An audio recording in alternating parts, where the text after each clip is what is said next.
हजुर तपाईहरु माइकको खोजीमा हुनुहुन्छ भने हजुरको लागि मैले बेस्ट भन्दा बेस्ट माइक लिएर आएको छु जुन चाहिँ होलील्यान्डको माइक रहेछ होलील्यान्ड लार्क M2 माइक हो जुन चाहिँ तपाईलाई म के कति प्राइसमा आउँछ भनेर तपाईलाई म भिडियोको बिचतिर भन्ने छु त्यो भन्दा पहिला मैले यो अनलाइन मगाएको थिए होलील्यान्डको माइक जुन चाहिँ तपाईलाई म अनबक्सिङ गरेर देखाउने छु यो होलील्यान्डको माइक चाहिँ तपाईले एकदमै अरु माइक भन्दा डिफरेन्स पाउनुहुन्छ जहाँ चाहिँ धेरै नै फेसिलिटी रहेको छ तपाईलाई म अनबक्सिङ गरेर के कस्तो के रहेको छ तपाईलाई म त्यो देखाउन गएको छु प्लिज भिडियो चाहिँ अन्तिमसम्म हेरेर साथ दिनु होला साथै टेक फास्टर इन नेपाल च्यानललाई सब्स्क्राइब गरेर अनि शेयर गरेर साथ दिनु होला तपाईको लागि म यस्तै भिडियो प्लस अन्य मोबाइल सम्बन्धी जानकारी र अन्य टेक सम्बन्धी म भिडियो लिएर हजुरमा उपस्थित हुनेछु भन्दै म तपाईहरुलाई साथी यो अहिले होलील्यान्डको माइक अनबक्सिङ गरेर देखाउन गएको छु के कस्तो रहेछ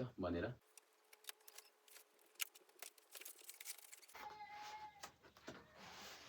यो तरिकाले यहाँ प्याक गरेको हुन्छ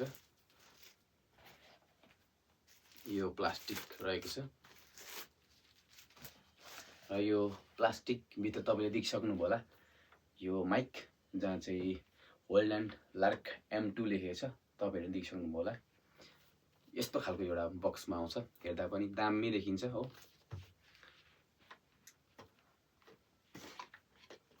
टक्कसँगले यति खोलिसकेपछि यहाँ भित्र यस्तो खालको देखिन्छ तपाईले र यो अनुसार चाहिँ तपाईले युज गर्न सक्नुहुन्छ इन्स्ट्रक्चर हो जहाँ चाहिँ यो इन्स्ट्रक्सन वाइज तपाईले के कसरी युज गर्नुपर्ने त्यो कुरा सबै यो बुकमा छ तपाईले यो बुक हेरेर तपाईले मजाले युज गर्न सक्नुहुन्छ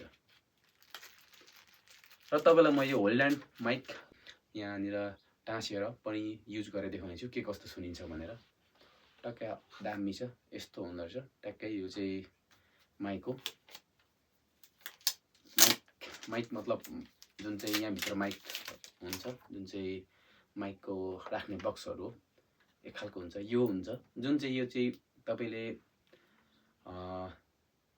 DSLR क्यामेरातिर नि तपाईले कनेक्ट गरेर युज गर्न सक्नुहुन्छ जसको सामान भित्र होला तपाईलाई म देखाउँछु र अर्को यो जुन चाहिँ माइक छ यो माइक चाहिँ तपाईले यो बटन छ पहेँलो बटन यो बटन थिचेर तपाईले यसलाई युज गर्न सक्नुहुन्छ र यो माइकको एउटा फेसिलिटी भनेको यहाँ भोइस नोइज क्यान्सलेसन पनि छ यो बटन चाहिँ तपाईले थिचिराख्नु भयो भने माइक अन हुन्छ र तपाईले यो बटन ट्याक ट्याक थिच्नु भयो भने चाहिँ एकचोटी ट्याक्कै थिच्नु भयो भने चाहिँ भोइस नोइज क्यान्सलेसन पनि यो ट्याक्कै सुरु हुन्छ है त तपाईलाई म युज पनि गरेर देखाउने छु यो खालको दुईटा माइक होलील्यान्डले दिएको छ जहाँ तपाईले यो एउटा चुम्बक पनि छ तपाईले सर्ट भित्र यो तरिकाले चुम्बक अडाएर युज गर्न सक्नुहुन्छ तपाईलाई म युज गरेर देखाउने छु कृपया भिडियो चाहिँ अन्तिमसम्म हेरेर साथ दिनु होला अहिले म यसलाई बाहिर राखे यो पनि बाहिर राखे तपाईलाई हेर्नुमा र तपाईलाई बुझ्नुमा सजिलोको लागि जुन यो खालको एउटा दिएको छ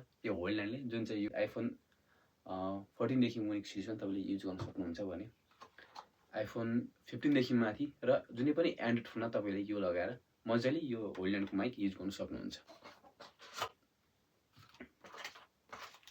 यसको यस्तो रहेको छ यहाँ मेन पकेट त्यही होला किनकि यसमा वायरहरु पनि पाइन्छ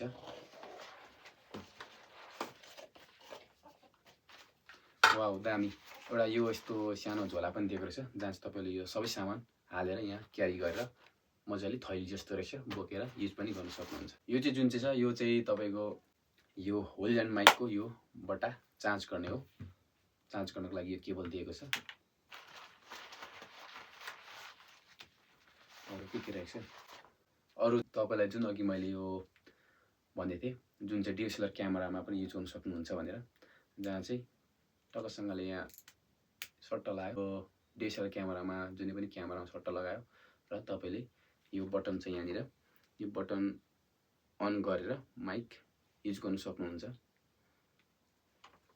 जस्तै यहाँ प्लिक प्लिक बलेको तपाईले देख्दै हुनुहुन्छ होला र यसमा यो भोल्युम तपाईले नर्मल भिडियो एडिट गर्दा नि भोल्युममा गएर भोल्युम घटाउनु बढाउनु हुन्छ त्यस्तै रहेको जुन पनि यो यसको स्टेप बाइ स्टेप हुन्छ जुन चाहिँ तपाईले यो फुल यसरी बटन दाहिनेपट्टि घुमाएर भोल्युम बढाउन सक्नुहुन्छ जुन चाहिँ यो क्यामेरा मसँग छैन अहिले फिलहालको लागि क्यामेरामा चाहिँ तपाईले यो हालेर युज गर्न सक्नुहुन्छ यो बाइक तपाईलाई म अरुको देखाउने छु के कसरी युज गर्ने भनेर यहाँभित्रको सामान यति नै रहेछ।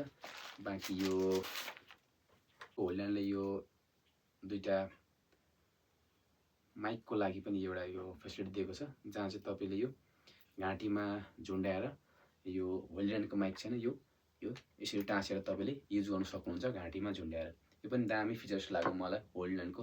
र अर्को यो तपाईँले देख्नु भएको छ होला कतिपय युट्युबर साथीहरूले जुन चाहिँ त्यो फक टाइपको रुवा टाइपको माइकमा युज गरेको हुन्छ, त्यस्तै पनि होल्डरले दिएको छ, जुन चाहिँ तपाईँले होल्डरको माइकमा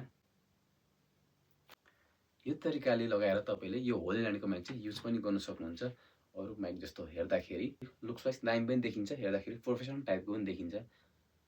यो तरिकाले तपाईँले यो माइक पनि युज गर्न सक्नुहुन्छ। त्यसको लागि यो दुईवटा दिएको छ, यो एउटा माइकको लागि भने यो अर्को माइकको लागि। हजुर, होल्डरमा यस्तो दामी फेसिलिटी सामानहरू दिएको छ, तपाईँले देखिसक्नुभयो होला। र यो माइक चाहिँ के कस्तो रहेछ भनेर तपाईँलाई म कमेन्ट पनि गरेर देखाउनेछु। अहिले भनेको यो चाहिँ म तपाईँलाई होल्डर माइकबाट बोलेर सुनेर छु, के कस्तो तपाईँलाई लाग्यो प्लिज कमेन्ट गरिदिनु होला। तपाईँलाई म अझै घाँटीमा पनि टक्कसँगले टाँसेर सुनाउने छु। टक्कसँगले चाहिँ घाँटीमा यो तरिकाले तपाईँले लाएर युज गर्नुपर्ने हुन्छ। एउटा यो चुम्बक भित्रबाट लगाउने हो र अर्को बाहिरबाट। यो तरिकाले तपाईँले लाएर यो माइक युज गर्न सक्नुहुन्छ। तपाईँले सुनिसक्नुभयो होला होल्डको यो माइक लगाएर र योभन्दा माइक बिनाको अगाडि भोइसमा के कस्तो डिफ्रेन्स पाउनुभयो भनेर। र साथै अब यसको म भोइस नोइस क्यान्सलेसन पनि के कतिको रहेको छ भनेर तपाईँलाई म सुनाउन गइरहेको छु। बाहिर अहिले हल्ला छैन, म बाहिर कसैले हल्ला गर्नु लगाउने छु र त्यो हल्ला चाहिँ भित्र भोइस नोइस क्यान्सलेसन बिफोर र आफ्टरको तपाईँलाई म भिन्नता देखाउने छु के कस्तो रहेको छ भनेर, है त। तपाईँले अहिले सुन्नुभयो होला बाहिर भोइस नोइस क्यान्सलेसन बिनाको कस्तो हल्ला आइरहेको छ भनेर। अब तपाईँलाई म भोइस नोइस क्यान्सलेसन यो चाहिँ अन गरेर देखाउने छु। त्यसपछि के कस्तो चाहिँ भोइस यसले चाहिँ बाहिरको आवाज चाहिँ के कतिको चाहिँ टिप्छ टिप्दैन भनेर तपाईँलाई म चेक पनि गराउने छु। जस्तै तपाईँले देखिसक्नुभयो होला यहाँनिर ग्रिन कलरको लाइट बलिरहेछ। यो ग्रिन कलरको लाइट बलिसकेपछि चाहिँ भोइस नोइस क्यान्सलेसन एक्टिभ भएको छ। तपाईँले सुन्नुभयो होला पहिला भोइस नोइस क्यान्सलेसन एक्टिभ हुनुभन्दा अगाडि के कस्तो रहेको छ, तपाईँले धेरै नै अन्तर पाउनुभयो जस्तो लाग्छ मलाई। जहाँ चाहिँ बाहिर हल्ला चाहिँ कमै मात्र यो माइकले टिपेको छ। योभन्दा अगाडि भोइस नोइस क्यान्सलेसन अन गर्नुभन्दा अगाडि चाहिँ हल्ला चाहिँ ट्याक्कै मजाले धेरै टिप्थ्यो भने थोरै यसले चाहिँ बहुत मैले चाहिँ कन्ट्रोल गरेको देखेँ। हजुरहरूलाई के कस्तो लाग्यो त हजुर? मलाई चाहिँ माइक मैले अहिलेसम्म माइक युज गरेको मध्ये दामी लागेको छ। तपाईँलाई यो माइकको प्राइस 18,000मा पर्नु जान्छ, किनकि 18,000 भनेको हुन त एउटा रकम ठुलो नै हो, तर पनि 18,000मा यतिको फेसिलिटी माइक पाउनु भनेको मलाई चाहिँ राम्रो नै लाग्यो, है त।